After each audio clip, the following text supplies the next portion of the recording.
So back in the day before TikTok and Facebook and Instagram, if you wanted to seem cool or be seen, you'd end up on shows like American Bandstand or Soul Train.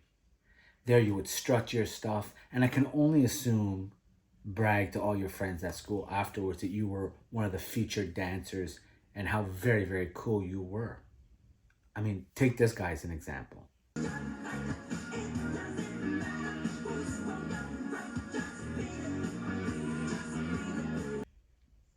Yeah, that didn't land the way I thought it would.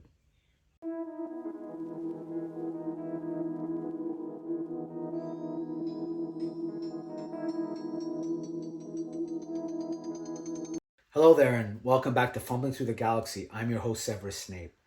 Today, we're going to be looking at a character that's been done, of course, many, many times from a show that is not without its controversy. And I think you can fairly say that about any Disney Plus Star Wars content. So, this is a show where people either loved it or hated it. This is a show that, in my opinion, had some great moments and some not so great moments. It's a show that the star has been quite vocal about wanting a second season. And if I were being honest, I'm not sure merits one. I would have loved that they have done an adaptation of the book called Kenobi versus doing this particular series in the direction that it took. However, again, I'm not here to debate whether or not it's good, bad. Everybody's entitled to their opinion. If you love it, you love it. I certainly did not hate it, but it's certainly not going to go down in my book as some of the best Star Wars content ever. And I think it's hard, right? Because I think everybody's got their own moment that they think is really precious to them. And that kind of brings me back to a little bit about my love-hate relationship with this particular rendering of this character.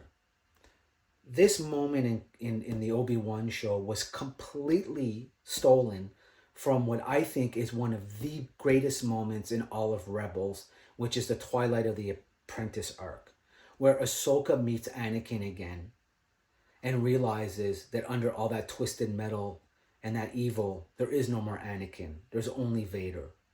And there's a great moment where she cleaves his face mask in half, and you get this incredible revelation of his yellowed-eyed and his scarred, battle-scarred skin. And it was, at the time, breathtaking. Just, I can't explain to you, or I'm sure maybe some of you felt the same way. It blew my mind when I first saw it. And so for Obi-Wan to kind of rip that off, you know, love-hate. So I love the fact that I finally saw that moment in live action. I hate the fact that it wasn't done with Ahsoka. Nonetheless, this figure that it's inspired on is actually a fantastic figure made by Iron Studios. And if you're not familiar with Iron Studios, they're kind of like Kotobukiya in that they really just do statues. And they do a lot of 1/10 scale. I think they do some bigger stuff. I'm not too familiar with the bigger stuff, but I first got introduced to them, believe it or not, actually, early on in my collecting career when I was looking for some really nice, exquisitely sculpted Harry Potter pieces. And they had this great Voldemort and Harry at the moment in Deathly Hollows, where they come face to face with each other, and there's this great electrifying battle, and Iron Studios captured that just exquisitely. So that's where I was first introduced to them, and I really didn't look at them in terms of Star Wars content too much until I saw this piece come up on Sideshow. And this is that moment from the show where, again, borrowed from Rebels, where Obi-Wan cleaves Darth Vader's mask in half, and you got that revelation of what is left of Anakin, or Anakin actually being dead. What I did like that Obi-Wan did, though, is I liked that they kind of, as he was speaking, played between the light. They used the blue and the red, and the blue and the red, and it kind of captured the conflict, or the inner conflict that Vader was going through, which, again, if I'm being honest, I don't think Vader was actually conflicted at all at that time. I think meeting his son reawakened some of that conflict. But at this time, I would have much preferred to just see a dark, psychopathic Vader, which we know from the books and comics is pretty much what he should have been. Anyways, enough of all that. We're going to look at the Iron Studios 1/10th Vader from Obi-Wan, and it is a fantastic statue. The sculpting is absolutely incredible, and I'm really looking forward to getting to the table and showing you. However, before I do that, please do me a favor. Let me know what your favorite content is from Disney. Let me know why. Let me know what content you don't like, and let me know that. Let me know why as well. Listen, you can't love everything, but this is an inclusive community. We should always embrace that other people might have different opinions than our own, and we should welcome them into a constructive and safe space where they can express that love or that dislike of anything, as long as you're not being disrespectful. Yeah, leave me a comment and let me know what your favorite or least favorite is and why. And let me know what you're looking forward to. I know I for one, am really looking forward to Ahsoka season 2. You know, if you're a lover of, Clone Wars and some of the EU stuff, we're in for a hell of a ride season 2. So I'll see you at the table, and thanks for tuning in. Oh, all right. Yeah, that's funny. All you see is this hand coming out like, yeah. Something from a movie, I'm sure. What was that poster of that movie coming out? The hand coming out from the gravestone. I want to say Evil Dead. Probably Evil Dead. I don't know. Can't remember. All right. Oh, let's take it out. Here's what we got. Okay, so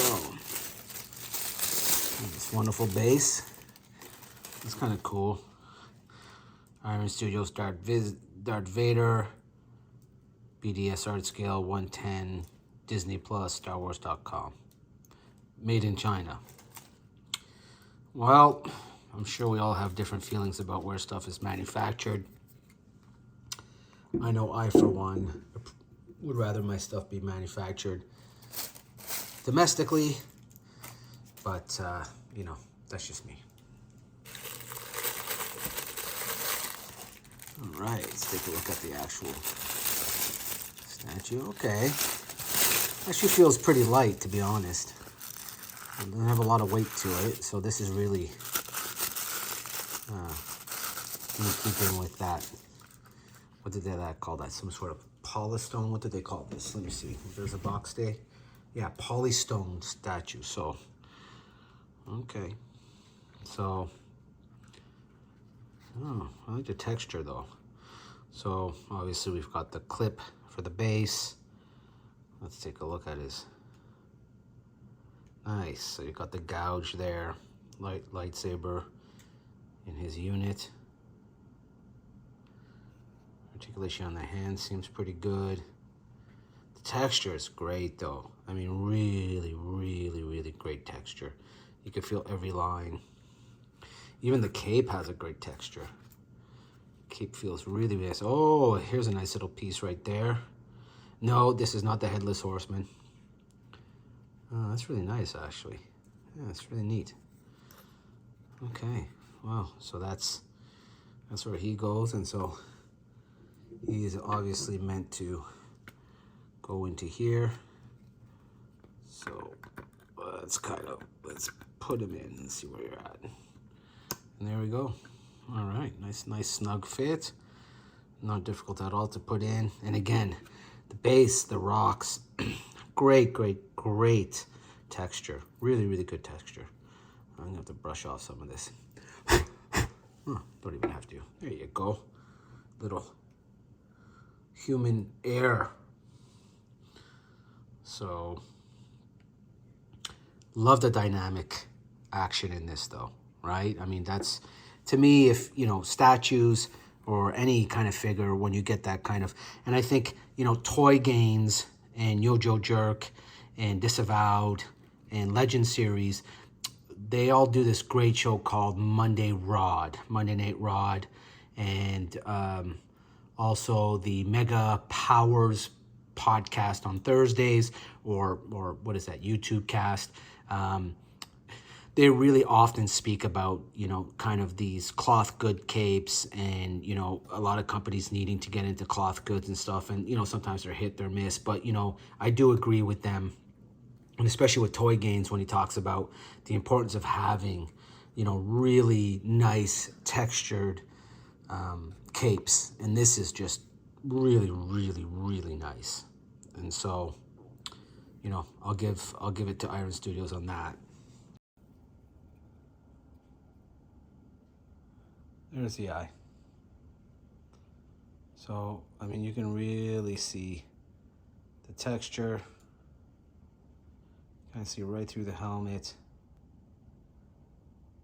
into the top of the head. Was actually pretty neat. You can even see some pitting at the top of the head. All right, let's put this head on. Let's take a. Ooh, it's magnet actually. It's magnetized. Very nice. So here. Oh yeah, I like that actually. That's really cool. So it was actually magnetized, which I think is really neat. And let's take out his lightsaber and see what we get. And so here we are, final look at Darth Vader by Iron Studios from Obi Wan. Helmet cleaved in half, revealing Anakin, or what's left of him. And again, really great detail. Really enjoyed this piece. Have to say, well worth the price, even though with Canadian shipping and everything, it came up to paying double what it was at the Sideshow site.